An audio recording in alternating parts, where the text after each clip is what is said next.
Again, with the intros, I find myself always like I sit down with somebody and I'm like, I don't like to do big intros. And then I go into an intro. So I am with none other than the man that's not single-handedly, but almost single-handedly changing the outcome of children in America, I think, by the way you're approaching your soccer program.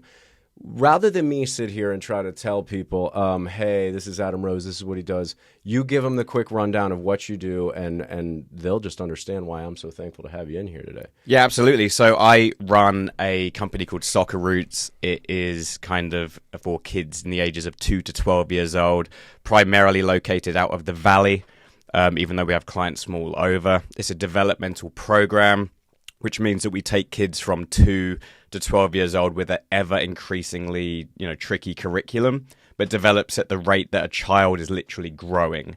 So ultimately, when I moved here from England, I noticed that everything was rushing kids through sport and through their development and ultimately their childhood. And I just said, no, we need a process of development that kind of gets trickier as they go. And then kind of the rest is history 9 years later.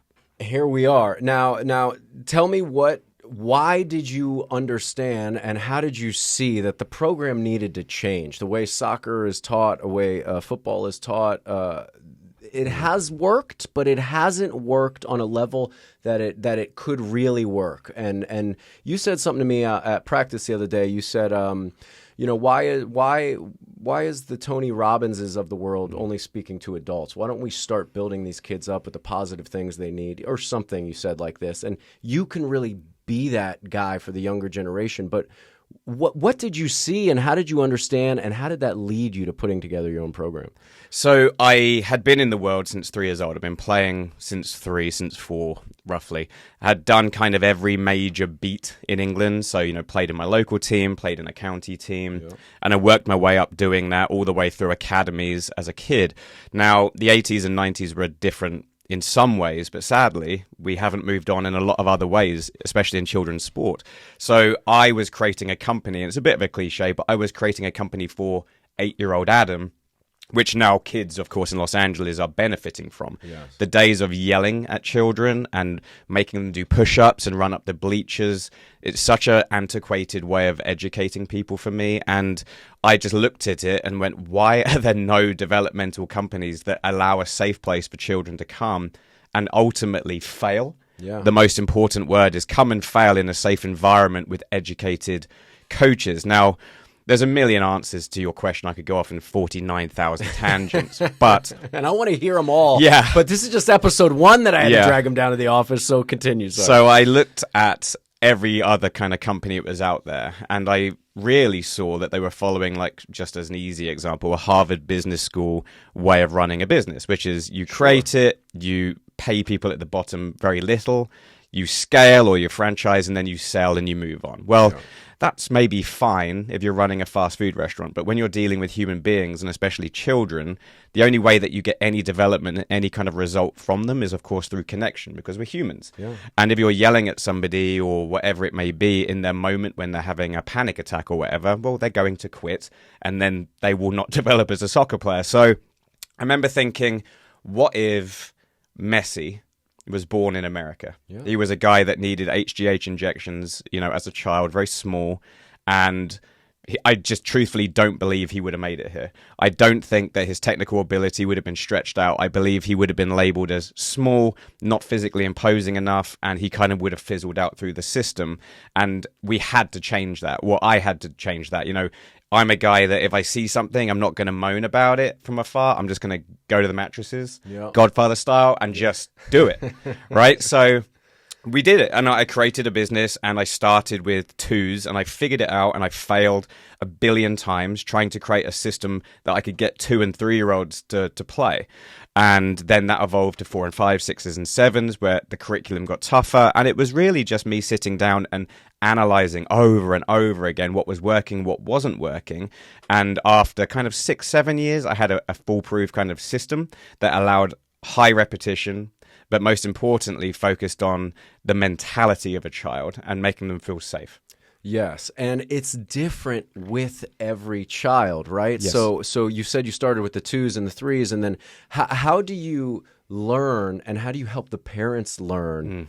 It's not just yelling at your 2 or 3 year old, let's go, let's do it, run faster, block more, like all these things that you want to get emotionally coaching from the sideline from all these parents. How do you shut that down, and how do you take a step forward when that's the only thing people and parents and coaches have even known for so long? It's really hard because my job is kind of ending the trauma of 1,000 parents. That's well said.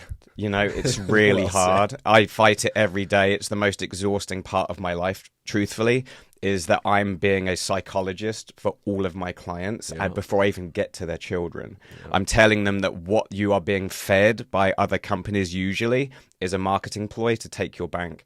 And let me stop you 1 second, Yeah. and I don't want to break your thought, but what you're doing is not a marketing ploy. No. In comparison to what everybody else is doing. You're actually trying to get in there and help and make a change. Sorry, continue. Well, and it goes back to what I said. I couldn't look at my inner child in the mirror and go, I am tricking you.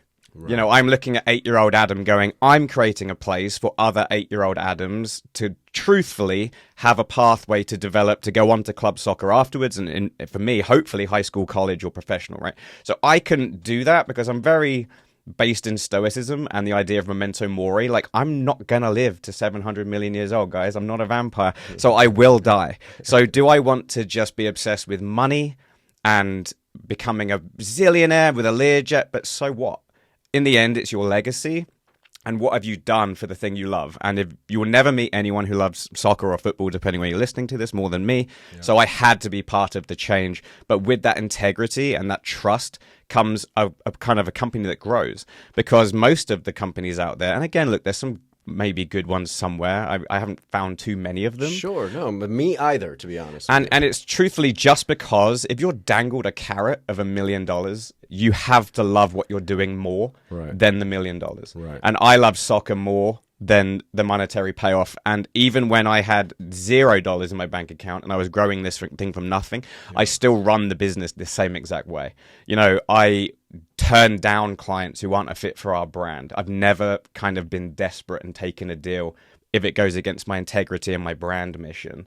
Because I really, my focus, my objective at the top of everything is help the children. Yeah. And if you help the children and they come through my system and it works correctly, then in the end, I will benefit because the results will come, parents will talk, and you know, their kids will be playing for high school, college, which is now the results we're getting. Right. And literally, like, you're actively changing the world by investing ethically into the youth, into the kids, rather than go, oh, this is the school system. This is how soccer/football, if you're in Europe, is supposed to be coached and played and handled by the parents.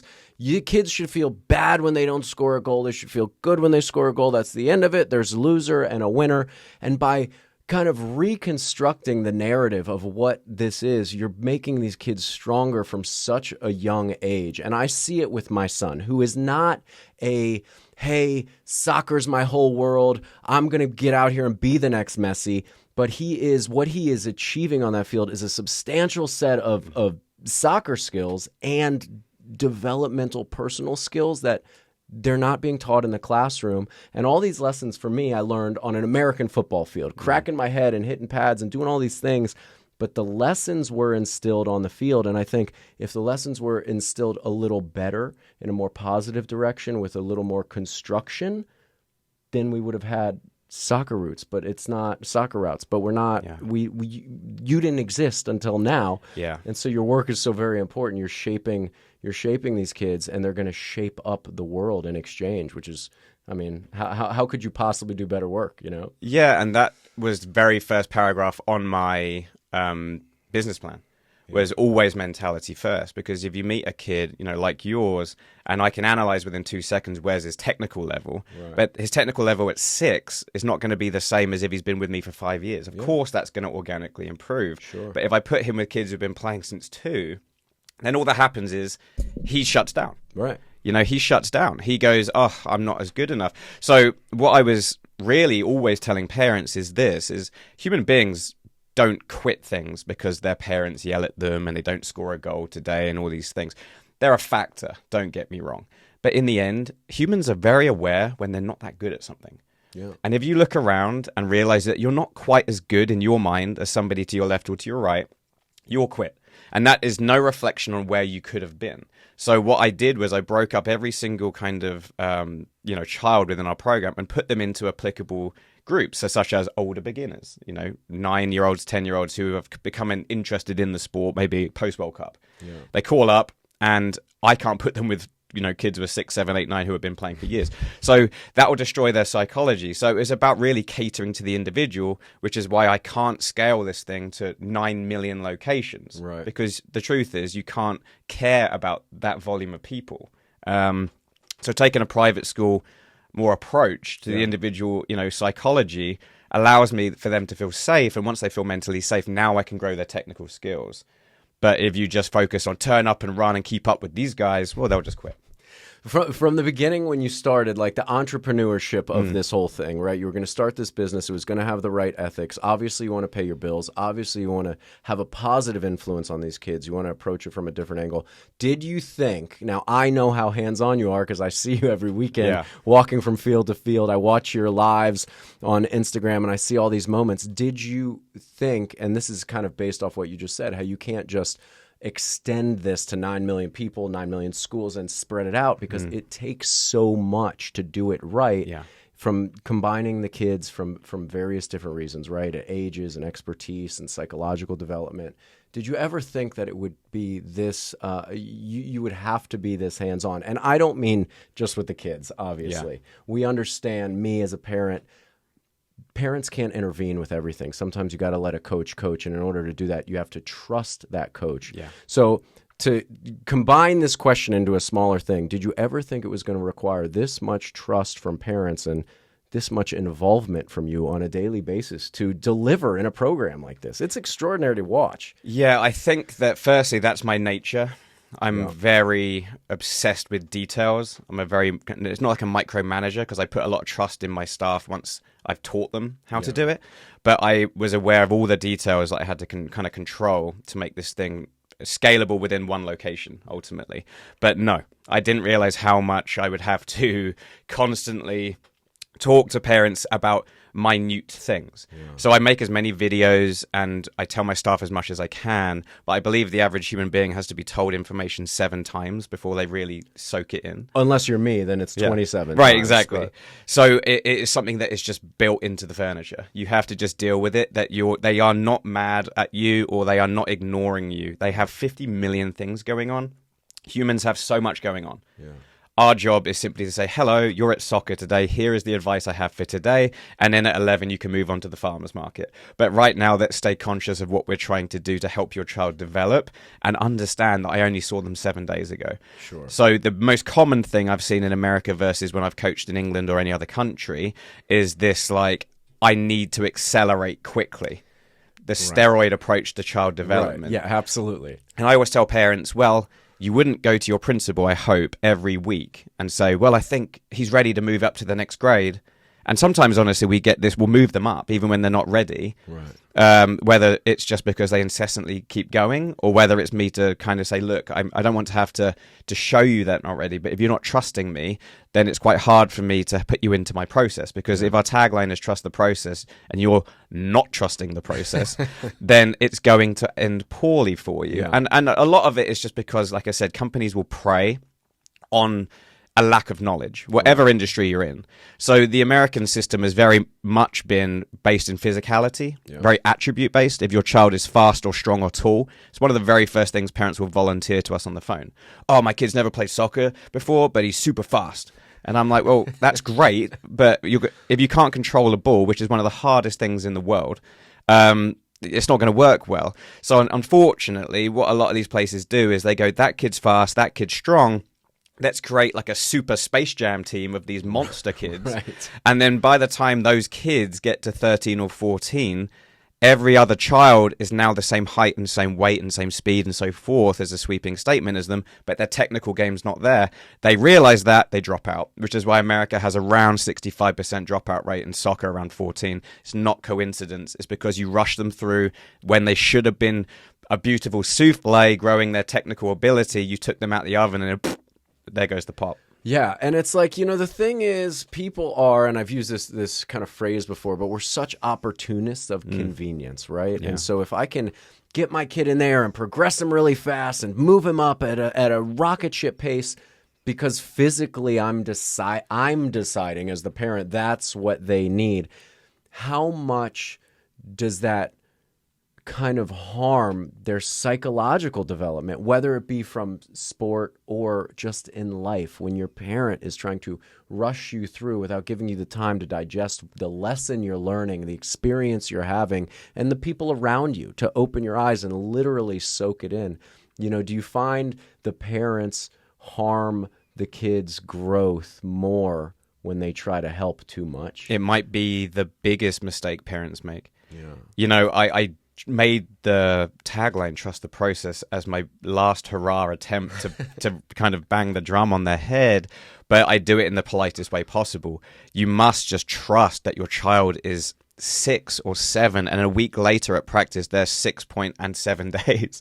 Yeah. It's been 7 days. You can speed up development by playing more, but everyone's looking for this kind of cheap magic pill of accelerating growth, and it just doesn't happen. It's done through repetition and it's done through failure, and that's really it. In the end, you must just trust a process, whatever sport you're in, and just let them be. They're children. You can't imagine a world where you're leaning over your child's shoulder in maths class going, oh, let me just do that for you. Oh, let me just do that for you. Well, I promise you at 18 they're going to be calling you every week, because now you haven't created a resilient person who has any grit or ability to kind of wiggle through the chaos of life, which we all know is coming. If you're in a safe environment like Soccer Roots, where you're going to fail a lot, but then there's a coach right next to you going, hey, that's okay. Like, if you had a time machine, what would you have done differently? Talking in questions. The kid can self-analyze. But if there's a parent from the side going, you should have crossed it. Well, who says that? I remember Arsene Wenger, who's one of the best coaches of all time, manager of Arsenal. He's now one of the heads of FIFA.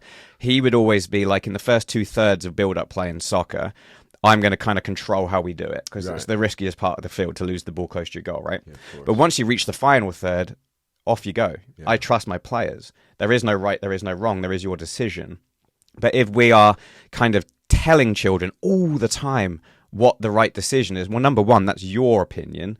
Have you played soccer to a pro level? Maybe, I don't know. But truthfully, all the people I've coached who have been pro athletes and their children are the quietest parents. Yeah, that's funny how that works out, right? It's like the parents have learned something through professional sports, and it probably more than likely took them a lot longer to learn because of the way sports have been taught for so long. And I think that the parents that do, I played sports my whole life, not soccer, but American football and other sports and boxing and this and that. And the lessons came, but they came at a slower rate because somebody wasn't taking the time to approach me from a psychological standpoint. They were putting me with the rest of the 10-year-olds, no matter how big, no matter how small, no matter, what your expertise level is. And they were going, go in there. And then when you didn't do it right, you were then put on the bench, and the next bigger guy in front of you was put in, which breaks a young person's mind. And this is what you're avoiding while growing them. And another thing, the attentiveness of the coaches, and several coaches for small groups of people, I find extraordinarily beneficial, especially on a the level from 2, 3, 4 and coming up. Well, I just don't know of any companies, and it's not me bigging myself up. It's just that I've played in these environments, and I know that if you've got a group of 15 kids, I remember, just to segue, when I was starting out as a young coach, I worked for a kind of a mass corporation soccer company. We'll use the word loosely. But it was me and like 25 kids. And I was young, right? So I didn't really understand business and margins and so forth. But at some point it clicked. Oh, wait a minute. Like, they're using me as a glorified babysitter and I'm not really coaching soccer. So I peeled off, did my own thing, and realized that you need connection. But most importantly, you need for a child to see themselves on the field. So I tried to balance my teams between people who, cover everything. Right. So that when whoever the child turns up, there's somebody in my coaching team that will make a child feel safe. And that was vital. So that was really important to me, was to have a high coaching ratio to players, because if it's just about profits, I think we're all sick to death of these major places. And when it kind of filters into the kids industry, it's just not cool. It's just not cool. A little kid who looks me in the eyes at 3 or 4 years old and says, I want to play professional soccer.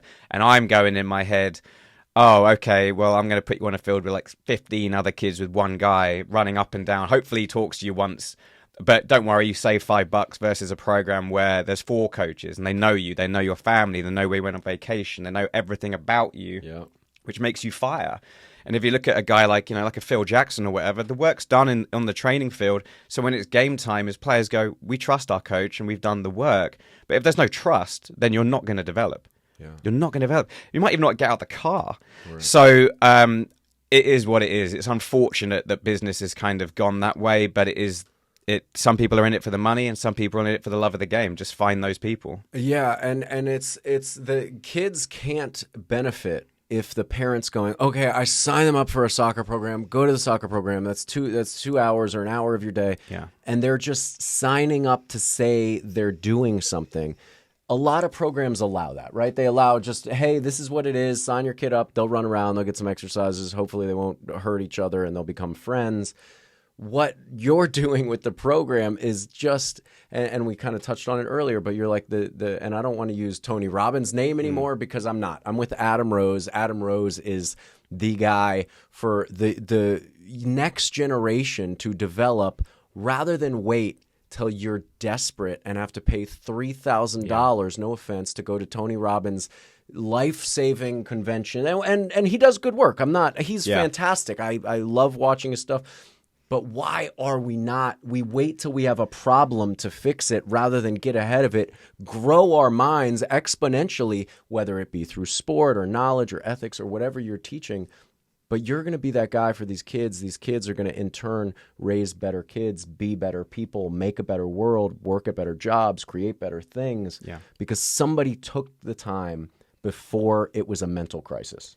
Absolutely, and I think it's hard. You could go off on a tangent here and talk about the school system, and it doesn't need modernizing, and in my opinion, absolutely does. Yeah. I think that we're just not raising kids in the 50s and 60s now. We've got like AI taking over the world, and some kids are sitting down to learn Latin. It's like we have to get with 2024, and of course, the problem that Soccer Roots has is that I have this amazing focus on my area, but I can't scale us to that size. So I hope that other people are listening and business owners who have the integrity and passion that I do and create other schools. Like, there's no competition. There's 50 million children being born as we talk. Like, we're not up against each other, guys. We're trying to genuinely help this country be amazing at a sport, but most importantly, raise amazing young minds. Yeah, and it's just that, right? It's not like more.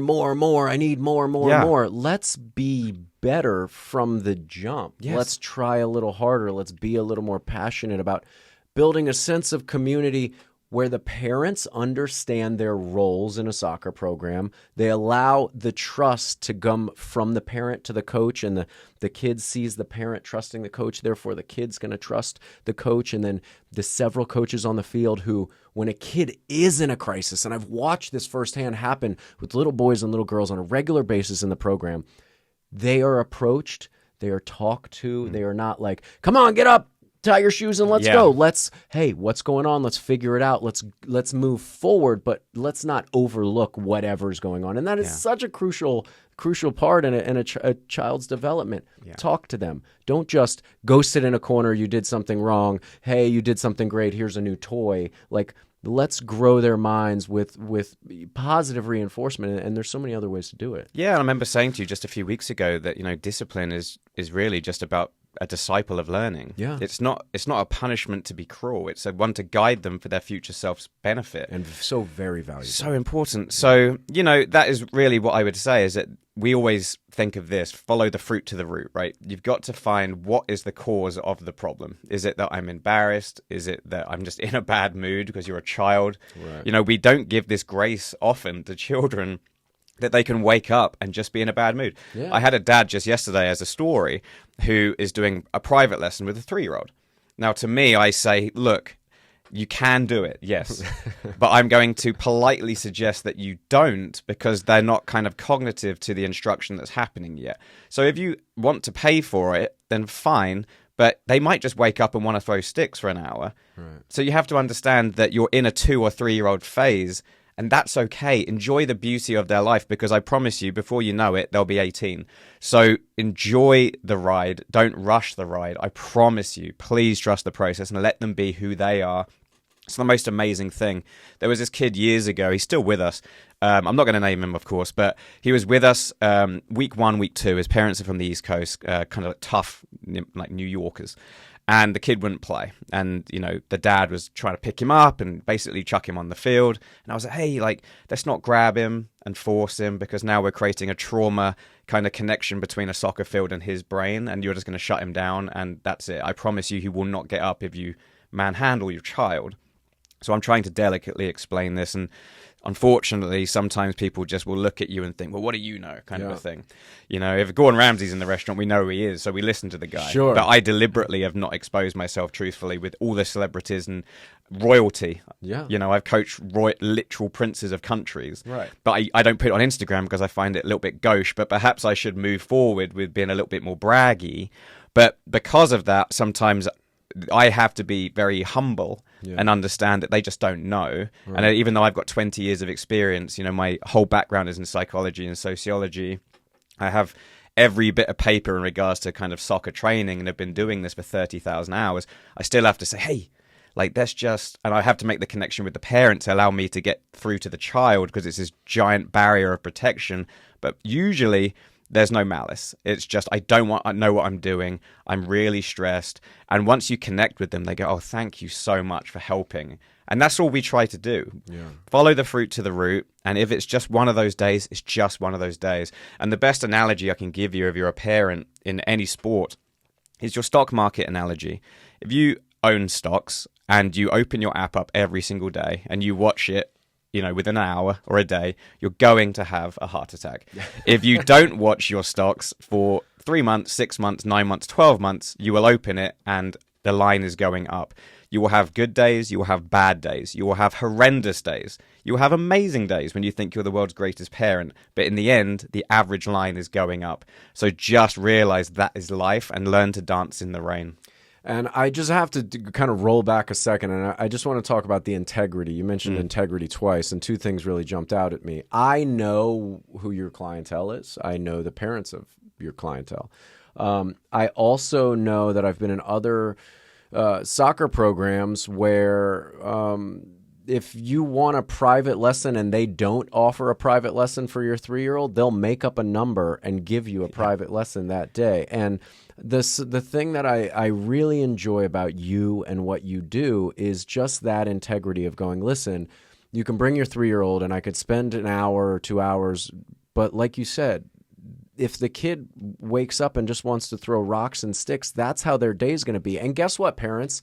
How many of you wake up 7 days in a row and have a perfect week and you just feel like a glowing little piece of sunshine and you just are out there to heal and help the world? No, it's not true. Life is difficult. It has its ups and downs, and our little people are having ups and downs at the same moment. So allow them some space to, hey, maybe they're not going to learn soccer today. And also take the time to find someone who will take the time to recognize in your kid that, hey, we can do this lesson, but they're not going to benefit, and I don't want to take your money. And I'm also not going to stand here on Instagram and tell you all of the celebrity clientele I have, because we know what that does, right? You hear LeBron James or similar basketball player's kid is learning basketball here. Okay, that's where I'm taking my kid. You could easily do that. You could easily build your program with many of the, the people that are involved, but you don't. And literally you can't, because you give so much and your coaches give so much to these kids. I think it's extraordinary. You deserve to be patted on the back for that integrity and the ethics in your business. Yeah. If nobody else says it, it's important that I say it. As a dad with his son, I have an 8.5-year-old son about to be 9. He's been in the program for maybe 2 years or something like this. he's never going to stop until they throw him out. He's a total goofball. He has a lot of fun. He's got a remarkable group of friends. In turn, I have been able to create a sense of community amongst the parents where the lessons that Adam has so generously provided for me, I'm kind of trying to trickle that down to the parents. And while the kids, the 12, 13, however many kids are out there on the field with 2, 3 coaches, like it's a great program, the parents are creating a positive community, positive conversation, and growing from everything that's happening. It is really a perfect circle of sports, education, trust, and psychological development. I mean, it's wonderful. Yeah, and the community, you said the word, it's huge. You know, growing up in England, I was with the same group of guys probably for about 5 or 6 years. Same parents, you know, we did this. We park in before GPS, so we'd have one guy at the front with the map taking us to the away ground. You know, I know these guys still to this day. Yeah. You know, and I'm going on 40. I still know these guys, and that is beautiful. And in such a segregated, arguably deliberate segregation of community, especially in Los Angeles, we just don't talk to each other enough. And I want to be part of bringing people together. I love it when I see people turn up to Socceroos in their first season or whatever, and they make that connection with another family, and then they go off to, you know, eat brunch together or whatever. That is so important to me, because that's making human beings that go off and make the world better. Yeah. And if I can be part of that, then that's it for me. Yeah, and there's so many things you do that we haven't even begun to touch on. This is just, I wanted to get you in this office. I wanted to start just shedding some light on the beauty that is your program. And we're going to do more of these. We're going to wrap this one up, but from the time you walk and park your car and you walk to the field, you feel the confidence and the positivity building. From the time you step onto the premises of the program to your wife, who is part of the program with you and helps run the program, and you see her and she's motivating and she's talking with children and she's taking the time. It is such a beautiful thing. We have so much more to share with you folks. And so I hope you tune in and you check it out. Also, let's tell them where to find you, your program, anything and everything before I stop recording. Yeah, so if you're in Los Angeles, we're Socceroos, which is Routes. Please come and check us out. We would love to have you join if your child is between the ages of 2 and 12. You know, we're kind of elongating to 13 because, like you said, people just don't want to leave. Yeah. So it's kind of happening by accident. We're the safety blanket for child psychology. But you can find us on Instagram and kind of all the other major platforms. And very soon I will be launching kind of my own podcast. Yes, and that is what we're doing. And that we are warming him up because he's got a lot to say and it's a lot of important stuff. And all I want to do is be a fly on the wall and listen. Anyways, don't forget to check out Adam and his soccer program. It is remarkable. It is beneficial for the parents and the kids. And at this day and age, there's so many people trying to take from you. This program really gives back to you. It gives back to you as a parent. It gives back to your child. It's just this beautiful, beautiful circle of life. Anyways, we will be back. We'll see you soon. I'm MC on the mic. This is Adam Rose. He's changing lives. We'll see you again soon. Bye, people. Don't forget to like and subscribe.